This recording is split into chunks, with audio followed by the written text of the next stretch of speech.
Hello, Lisa here. Welcome back to my channel, or welcome if this is your first time stopping by.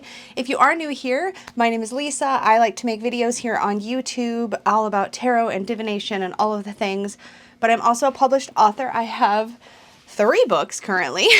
The Self-Worth Path, which was my first book, all about a journey to self-worth and an empowered life. Unlocking the Tarot, Create Your Own Keys, which was published by Llewellyn last year and is all about learning to create your own set of keywords for the tarot and really learning it through that system. And then Mystic's Magical Journey, which is a sweet little children's book that doesn't mention tarot, but is certainly themed about the tarot, or is about the tarot in a sense, because it is the story from the major arcana of my first ever tarot deck, the Unicorn's Journey Tarot. This is my pride and joy, obviously, but it is a tarot deck all about a little unicorn named Mystic who learns to embrace themselves and their own self-worth through a story that I tell from the Fool card all the way through the entire deck, all 78 cards, and very, very proud of this sweet little deck. But it is really good for beginners. It's got a lot of fairy tale theming, really sweet. You can find this in a standard or mini on my Etsy shop. The books you can, the children's book actually you can also get on my Etsy shop. And the other books you can order through your favorite bookseller.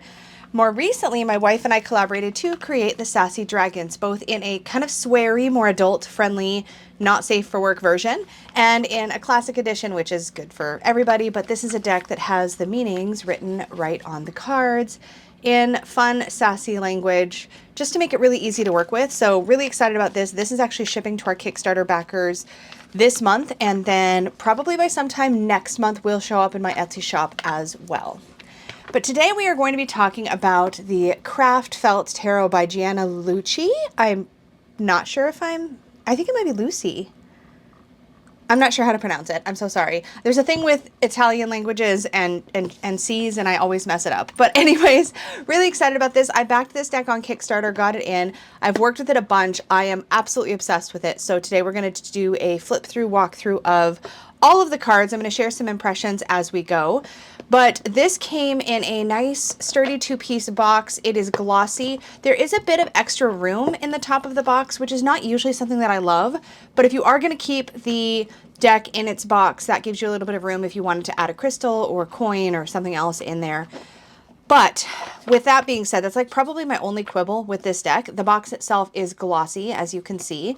And instead of a regular traditional guidebook, you get a book of haiku, which includes a little haiku poem for every single card. And it is so fun. It's super simple. I absolutely adore it and have 0 complaints with it. I just think it's really, really, really cute. So that is the guidebook. May dip into that as we go through the cards. The cards themselves are on a really nice 330 GSM black core cardstock, which is a very high quality cardstock. And then they have this like really bright, super shiny, glossy finish. I'm trying to make it reflect my light, but when it's just down on my table or I'm using it in real life, that gloss is beautiful. It is not distracting, I don't think. And I think it really makes the colors of the deck pop. This is a deck that was made entirely by hand by cutting out pieces of felt and layering them and then taking, I don't know, scanning them or taking a picture of them. I'm not entirely sure. But the colors and the 3-dimensional look to these is the same in real life. This was something that enchanted me when I first saw this deck. I was like, oh my gosh, I love how 3-dimensional it looks. I love how everything pops. Check out the backs. Also little hand cut pieces of felt spread out. It gives the like little bit of natural shadow that happens from the layered felt, gives it, again, such a 3-dimensional feel. You can see, you can't feel it, but you can see the texture of the felt in every image. And I just think that makes it really special. But what I wasn't expecting as much was how creative a lot of the card interpretations actually are. So we're going to take a flip through the cards and talk about that. I have used this deck in member readings and it worked beautifully. I've used it just for myself and it worked beautifully. I have had such a great time working with this deck. It's very easy to read. It's very easy to work with. And I have nothing bad to say about it. I know some people might have been dubious about the cardstock finish, rather, because these days it seems like we often go for like a matte type finish or a semi-gloss, but in this case the gloss I think just was exactly the right choice. So really, really happy with how this turned out. Okay, I'm going to get us zoomed in just a bit more. There we go. And let's take a look at the cards. So we start off with kind of like a first person perspective of the Fool card, which I think is awesome. You have the path, the mountains, the sun shining down, the flowers. The only thing that throws me on this is that these are all Roman numerals. And so the 0 here has the line above and below. And that threw me when I was flipping through the cards once, but it's very obviously to me the Fool. Then we have the Magician with the rabbit coming out of the hat. I think this is adorable. It definitely makes it very obvious that you're looking at the Magician. Definitely focuses more on the sort of street magician, performance style magician. But even with the positioning of the card where the magic wand is pointing down this way, we get that Rider-Waite-Smith as above, so below element still coming through, which I love. The crystal ball with the hand and the eye as the high priestess. I think this is great. I have no complaints. The Empress, we have this big pomegranate tree, and she's here with like a big obvious pregnant belly. Pomegranates with little seeds coming out. So cute for her. I really love this take on the Emperor. Instead of seeing a human here, which I know sometimes the Emperor can be one of those challenging cards. I mean, honestly, the Empress can too, particularly when she's pregnant for people, right?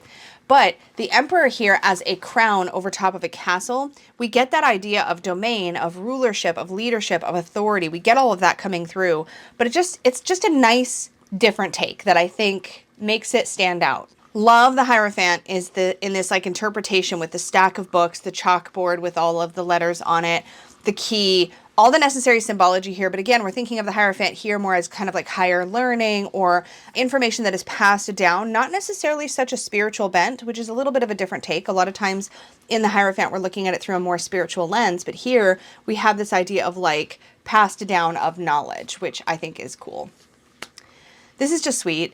I don't know if we're seeing the Gemini constellation here. Anybody who knows their astrology, feel free to pop that information in the comments for all of us. But I do love this idea of like this couple that is in the stars. I think that's really beautiful for the lovers. And because for me, the lovers has this element of like choices and commitments that are going to change the shape of your life for a long time, the seeing it in the stars element has that weightiness that I think works well for this card. This one is the one that probably when I first saw it, I was like, this is the most out of the box of so many of these cards in the deck.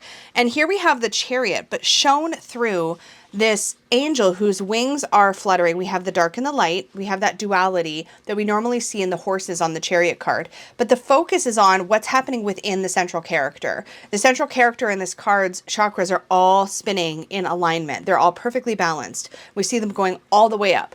And to me, this speaks of really being in alignment with your desires, really like coming at things from a harmonized place. It's not just like this, like, for example, like a lust for power or a lust for, it's not, how do I express this? It's coming from an aligned place, from a balanced place.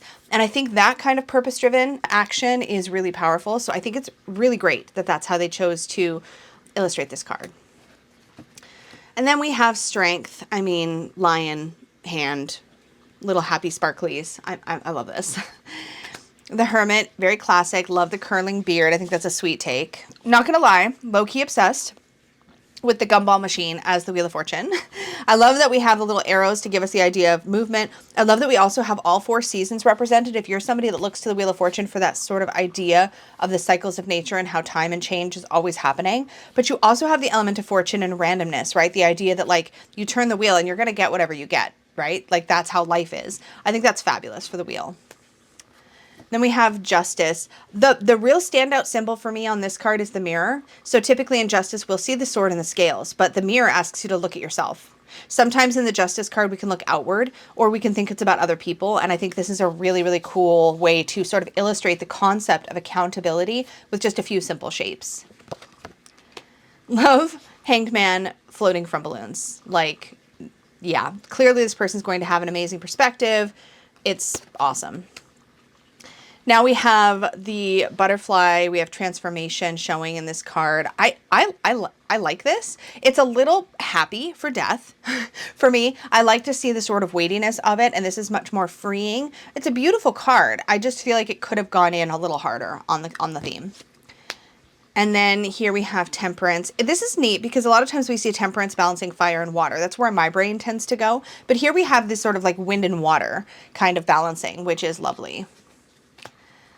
Love the Devil card. I love the like hands. I love the thorny like sort of cord here, the way that you can get caught up and entangled in that. Love it. The tornado just tearing everything asunder in the Tower card is, I think, really poignant for that card. And the fact that it's black and white, I think it's the only card that really makes it pop out as like a difficult time in this deck, specifically where there's so many bright colors. And y'all know I love bright, bold colors, which is one of the things that makes me so happy. This is such a visually stimulating deck for me. Then we have the Star. I mean, that's just gorgeous. I love that we have Rainbow Rain. I think that's beautiful. And I don't feel, it's kind of funny, as I'm going through this, I'm realizing there's just a lot fewer people, at least in the majors, that I'm used to seeing, and I'm not minding that. I love the moon. I love the moon over water. I love that we have a face in the moon. It's just really, really sweet. I love that we have a kitty cat looking so freaking happy. Look at this cat's face. Oh my God, that cat is so happy in the Sun card. I think that's gorgeous. And then we have Judgment. This is interesting because it's almost like a staged situation. We have the theater lights, we have the characters down here. It's almost like calling them away from all of the performative action into real action. That's one of the things that sort of jumps out at me intuitively. I don't know if that's intended, but that's what jumps out. In fact, actually, let's read one of the haikus. Let's read the haiku for this card. Awakened by truth, conditioned roles dissolve, the act is over. My heart, which makes me actually want to go back to death. Death was the butterfly. Growing wings can only be scary if you've never flown. Oh my gosh, I love this. The haikus are so fabulous. Okay, then we have the world. I mean, how cute is that? And this actually, the central figure actually looks like they've been needle felted, as does the circle here. It's less of a flat image. So if you look at all the other images, they're flat.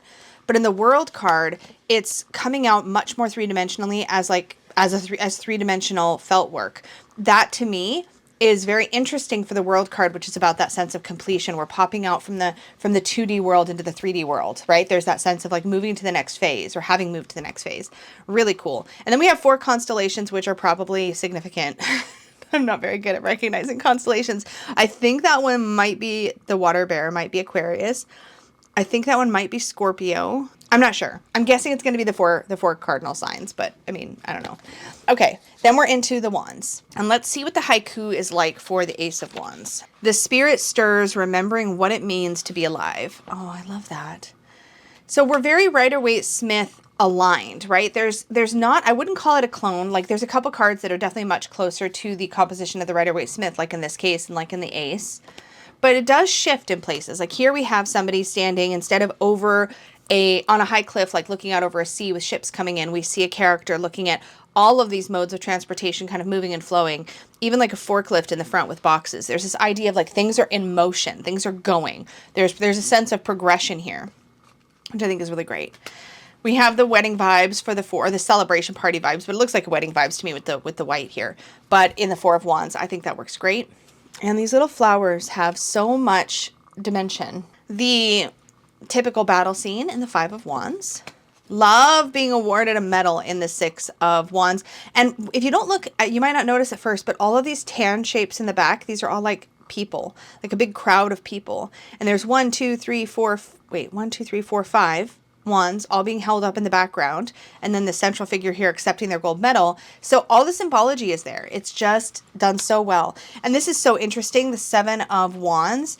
This is somebody who's feeling really attacked and is trying to hold their ground, right? It looks to me like this is somebody who's got like a cauldron and is stirring it with their single wand while they're being like attacked. It kind of gives that torches and pitchforks coming for us kind of vibe.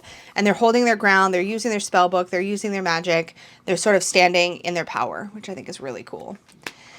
Then we have the 8. I love that instead of 8 wands streaking this way, which would have been so tempting to do in a deck with this construction, I think she went instead with wands shooting forward towards this bullseye.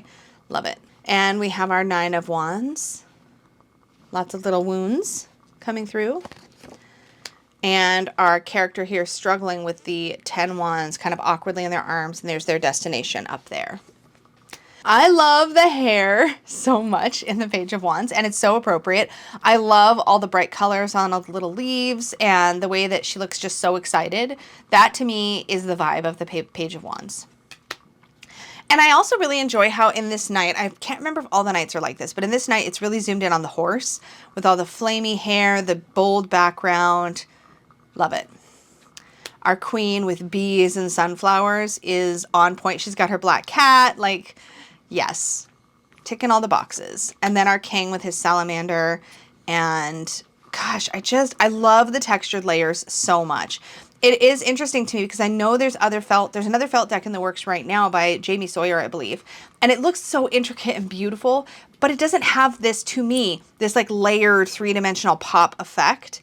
And there's something about that specifically that just really sucks me into this one. Okay, then we have the Ace of Cups. I love that literally, I didn't notice this at first, but normally we have a hand, like a spiritual hand kind of holding out the cup. Like there's this blessing from spirit coming in the Ace of Cups. Here, the blessing is coming in the form of literally tea. It's like God's pouring a cup of tea. Or spirit, or wait, bleh. It's like you're being poured a cup of tea by the universe. I love that so much. And then this Two of Cups is, like, it's so cute. The hands, the cups, the way the steam's swirling up to make that like sort of heart shape, or it's kind of swirling, creating, we have this like lemniscate happening here with all of that intermingling. We have the red from here, the blue from here, and then the way they blend to create something new together. I love it. Love the Three of Cups so much. I love the addition of the little music notes, making it clear that they are definitely having a good time. It's a little party. We got the bunting up here. This makes so much sense to me for the Four of Cups. We have all of this stuff going on below the surface, right? And this person is just so blocked off. They're kind of hemmed in, closed off by it. What a beautiful image and way to depict that energy. And the Five. We don't have a human here, but we do see the shattered glasses. We see the spill. Like these two cups are basically broken completely in half. This one's missing its handle. Two still good ones remain. We still have our bridge. We have something else in the distance to focus on. Good. Good, for sure. I love the cozy vibes of this. I mean, instead of handing flowers down, it's like a cup of hot cocoa with marshmallows at like some sort of winter like holiday fair. Oh, this is such a sweet vibe. I love it so much.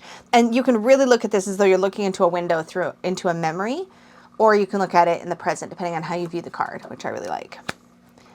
I mean, how fun. The Seven of Cups is so fun. What I really love is that this person is like leaping up towards these things. There's this element of like being ungrounded that comes with the Seven of Cups, and you really see that in the body language on the card, which is amazing. Oops.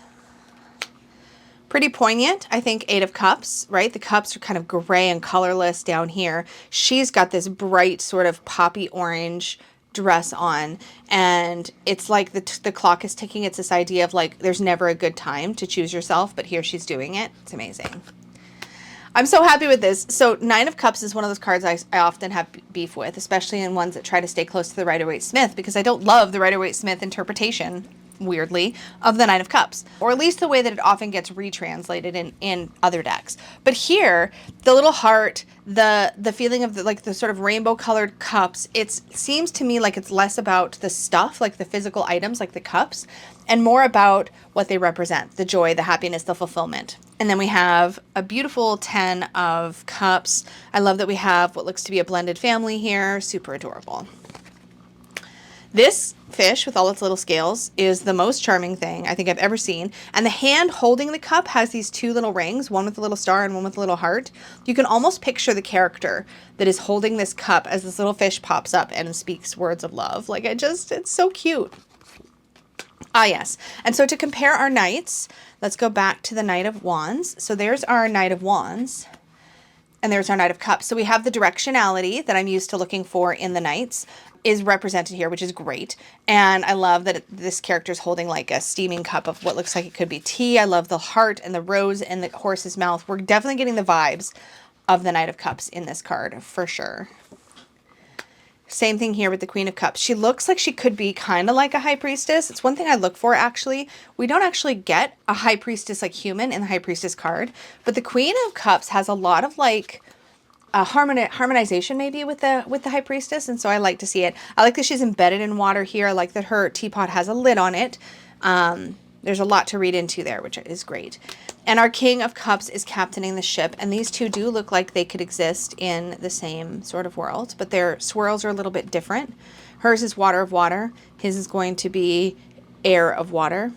There's a little bit of that mix. There's a little bit of storminess happening in the back of his card, which is really interesting. And I love that there's some little fish here because, of course, in the classic King of Cups, you have a fish leaping out of the water.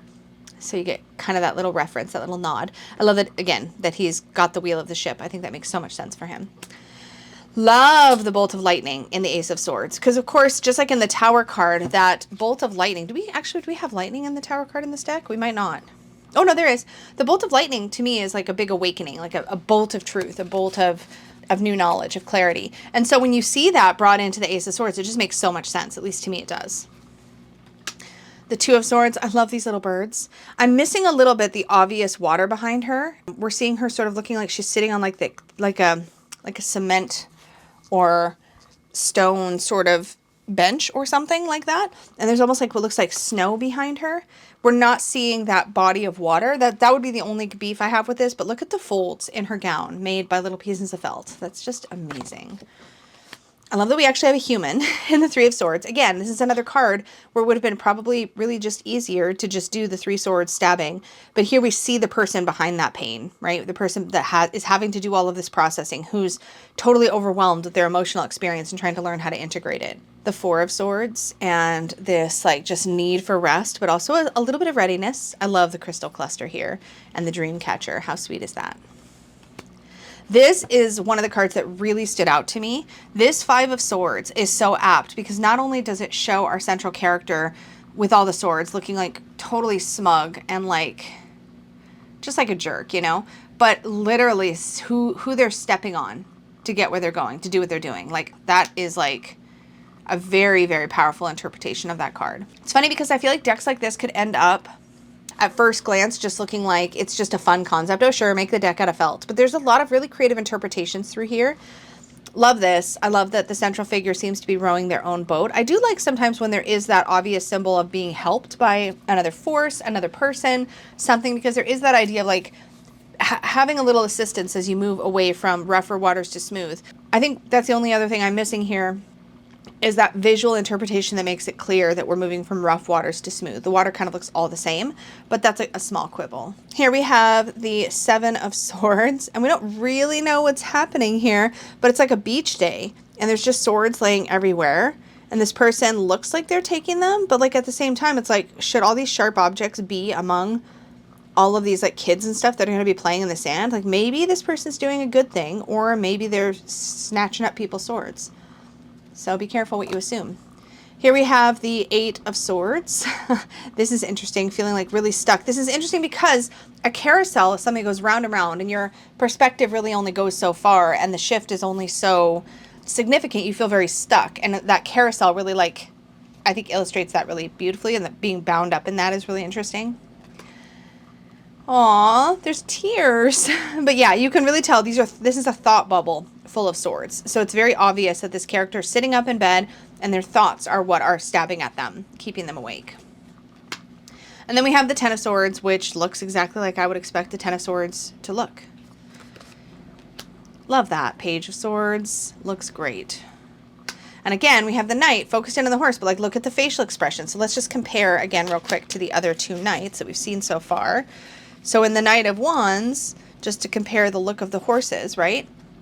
This one is very aggressively moving forward. This one is rearing up. It's very confident and powerful, but this one is like full speed ahead.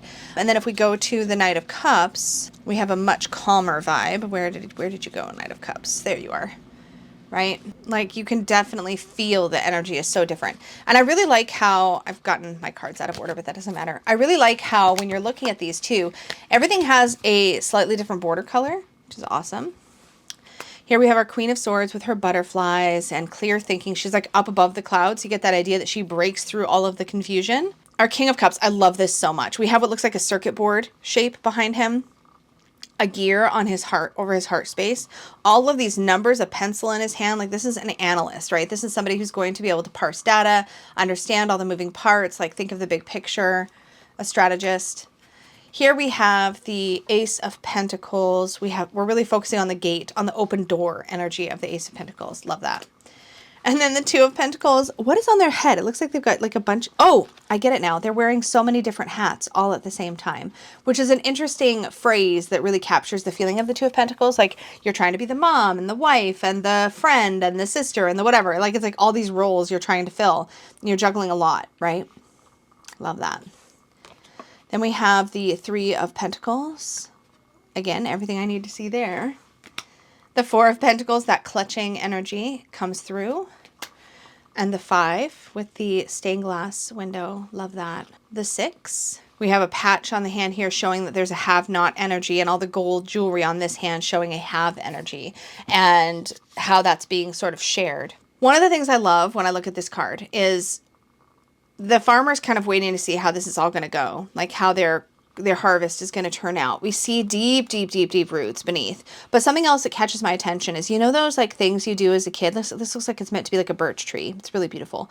But like, you know, as a kid, when you would like, well, some of us have had this experience where you would like stand up against something and measure your height, and then they'd leave the marks there, and then you'd go again and go again to kind of look at your growth. This almost reminds me a little bit of that, like that assessment of like, where am I at compared to where I want to be? And I don't think that was necessarily intentional. I'm not sure, actually. Let's read what it says in the haiku. So, Seven of Pentacles. After all your work, it's time to take a step back and evaluate. Yes, love that. And then here we have the Eight of Pentacles. Brilliant. The Nine of Pentacles. And the 10. I love this whole family. There's presents. It looks like it's at a special gathering, like a birthday or Father's Day or something like that. Love the little doggy in one of the boxes. That's so cute. Then we have our Page of Pentacles. And here we have our last tonight. Very steady, very graceful, the posture of the horse in this one. I love this Queen of Pentacles. I love that she's like literally green. Like she's literally like Mother Nature here almost. It's so beautiful. We have the little bunny and mushrooms. And then we have the King. Oh my gosh. Okay, so let's zoom us back out a bit. This is just one of those things. Let's spot check a few more to look at haikus, because I just really want to give them a couple more peeks. All right. This deck, by the way, in case you can't tell, it shuffles so beautifully. Like look at this. It's a black core cardstock. The only difference between the cardstock of this deck and my Unicorn's Journey Tarot is that it is a glossy stock and not a linen embossed semi-gloss kind of situation. But like when I tell you, like look at how smooth and silky the glide is. This is not that cheap gloss you get on, I don't know what deck to make an example of, but there's a cheaper gloss that like the cards stick together and they're kind of grippy. It's kind of almost like waxy feeling. This is just the most beautiful finish. And again, like there is no hesitation in the movement of the cards. They all move just so beautifully. So it's a nice finish. I'm obsessed with it. I'm obsessed with the finish. I'm obsessed with how it feels to shuffle. Let's pull 3 cards and read their haikus though, just to sort of like wrap this up. Okay, all right. Here we go. We have the Emperor. That'll be an interesting one to see. The High Priestess. And the Magician. Okay, we got all majors. So I guess we'll read maybe 3 more after that. So let's do Ace of Swords, 6 of Swords. Maybe my shuffle wasn't all that great. Oh no, and Knight of Wands. Okay, so we'll read all those. It's not going to take us too long. So we have, let's start with the majors. Okay, so the Emperor is to uphold order. Rules are not always fun, but someone must make them. Brilliant. Love that. That's perfect. The High Priestess, peering into self, journeys through inner world are otherworldly. And then Magician, which is right next door here. Look what I can do, channeling all potential manifestation. Good job. Those were good. Okay, let's go into the swords. And we have our Ace, flashes of insight, illuminate the mind, seeking expression. Perfect. The 6 of Swords, seeker of change, moves themselves forward by moving away. Oh, so good. And then finally our Knight of Wands, which is dazzling, wild blaze, impatient daredevil, lives for the moment. I mean, how amazing to create an entire book of haikus, one for every single card. to make these beautiful artworks. This is such a well thought out deck, and I'm so pleased with it. I can't remember how I first found out about it, but if somebody shared it with me and that's how I found out, thank you. I think this might have been a hot takes discovery. So whoever brought this to my attention, I appreciate you so much, because I absolutely freaking love this deck. I don't know why I'm like just looking at the backs. I love this deck. It is so bright and colorful. It's so, so fun. The colors are amazing. The texture is amazing. The cardstock is great. Like literally my only production, like kind of quibble is that there's a little too much room in the box for my personal preference. And there's no thumb cutouts, but as you can see, the top doesn't quite go all the way to the bottom. So you have no problem opening it up. Yeah, great job by Gianna on this. And as far as I understand, this was her first deck creation. So just a really, really good job all the way around. And I mean, shipping was fast. It was seamless experience as a backer. So happy. So anyways, on the back, it says the Craft Felt Tarot is a 78 card deck with a unique take on the traditional Rider-Waite-Smith system of tarot, using designs that were created from hand-cut craft felt and then photographed. To accompany the deck is a book of 78 original haiku poems to guide your readings. GiannaLucci.com. So I will, of course, have a link to this deck down below so you can check it out. But thank you so much for hanging out with me. And as always, extra big thank you goes out to my Unicorn Fam channel members. Thank you so much for your support. If you are interested in exploring membership here on the channel, you can do that by clicking the join button down below to read about the different tiers and what we do. But we do a lot of fun things, and I'm so happy with this deck. Anyways, thank you so much. Do like, comment, subscribe, do all the fun YouTubey things. It really helps support the channel. And until next time, may your magic always shine from the inside out. Bye.